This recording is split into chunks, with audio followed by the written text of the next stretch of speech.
और इस वक्त ईरान इजरायल युद्ध से जुड़ी एक और बड़ी जानकारी सामने आ रही है। आपको बता दें कि ईरान के सामरिक ठिकानों पर इजरायल की तरफ से हमला किया जा सकता है। ईरान की तेल फैसिलिटीज को इजरायल निशाना बना सकता है। ये बड़ी जानकारी सामने आ रही है। नेतन्याहू आज राष्ट्रपति बाइडेन से बात भी कर सकते हैं। इजरायल के जवाबी कार्रवाई पर बातचीत उनकी हो सकती है। बड़ी खबर इस युद्ध से जुड़ी हुई जो सामने आ रही है। नेतन्याहू आज राष्ट्रपति बाइडेन से बात करेंगे, जिस पर जो अटैक हुआ है इजरायल पर उसे लेकर बातचीत की जाएगी।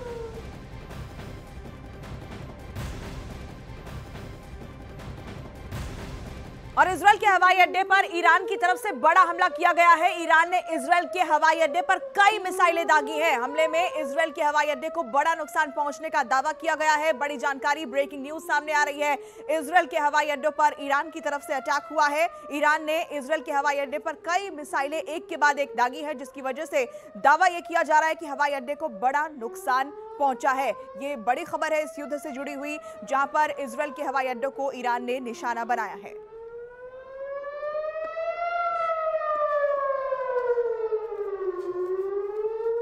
इस बीच बड़ी खबर यह भी आ रही है कि जैसे इजरायल की तरफ से हिजबुल्लाह के टॉप कमांडर्स की लिस्ट जारी की गई थी, वैसे ही ईरान की तरफ से भी एक पोस्टर जारी किया गया है, जिसमें इजरायल के पीएम बेंयामिन नेतन्याहू को टॉप लिस्ट में रखा गया है। उन्हें जिंदा या मुर्दा पकड़ने का मैसेज लिखा गया है।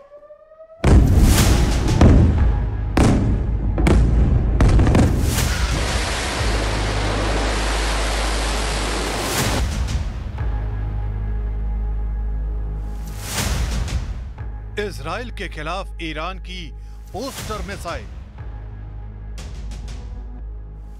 ईरान के पोस्टर में नेतन्याहू को बताया गया मोस्ट वांटेड।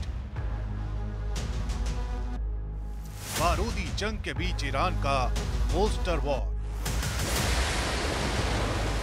वॉर जोन में इस वक्त भयानक भगदड़ मची है। मिसाइल हमलों के बीच लगातार बजते सायरन किसी बड़ी अनहोनी की तरफ इशारा कर रहे हैं। लोग जल्द से जल्द सुरक्षित ठिकानों तक पहुंचना चाहते हैं, लेकिन इसी बीच एक पोस्टर ने ईरान की मंशाओं को दुनिया के सामने ला दिया है। दावा किया जा रहा है कि यह पोस्टर ईरान की तरफ से ही जारी किया गया है। इस पोस्टर में इजराइल के प्रधानमंत्री बेंयामिन नेतन्याहू को मोस्ट वांटेड करार दिया गया है और पोस्टर के जरिए उन्हें जिंदा या मुर्दा पकड़ने की बातें लिखी गई हैं। यानी ईरान सीधे सीधे बेंयामिन नेतन्याहू को टारगेट करना चाहता है।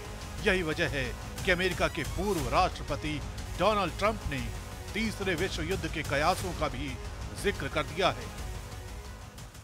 The world right now is spiraling out of control. You might not have seen what's happened because it was a few time ago. Iran launched 181 ballistic missiles at Israel, and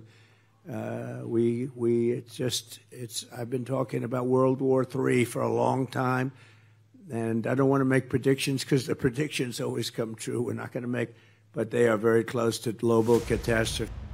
Iran के इस poster war की कहानी इसलिए भी अहम हो जाती है क्योंकि हिजबुल्लाह के चीफ हसन नसरल्लाह की मौत के बाद इजराइल डिफेंस फोर्स की तरफ से भी एक पोस्टर जारी किया गया था।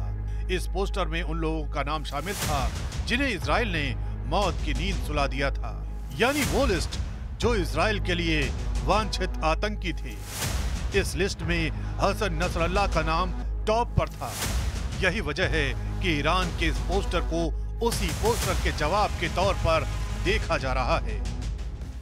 इस पोस्टर में सिर्फ बेंयामिन नेतन्याहू का ही नाम नहीं है, बल्कि कई और बेहद अहम लोगों के नाम शामिल हैं, जिसमें इजराइल के रक्षा मंत्री योआव गैलेंट, इजराइल के chief of general staff Herzi Halevi, Israel air force के commander Tomer Bar, northern command के head Ori Gordin, navy commander Saar Salama, deputy chief of general staff Amir Baram, head of central command Aluf Yehuda Fox, chief of ground force Tamir Yadai, head of military intelligence Aharon Haliva और head of southern command के नाम शामिल हैं।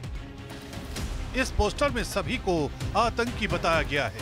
Israel की जल, थल और वायु सेना से जुड़े लोगों के नाम इस लिस्ट में होने का साफ मतलब है कि ईरान किसी भी कीमत पर इन लोगों को मारना चाहता है, लेकिन इजराइल की सेना भी ईरान को सबक सिखाने को बेताब है।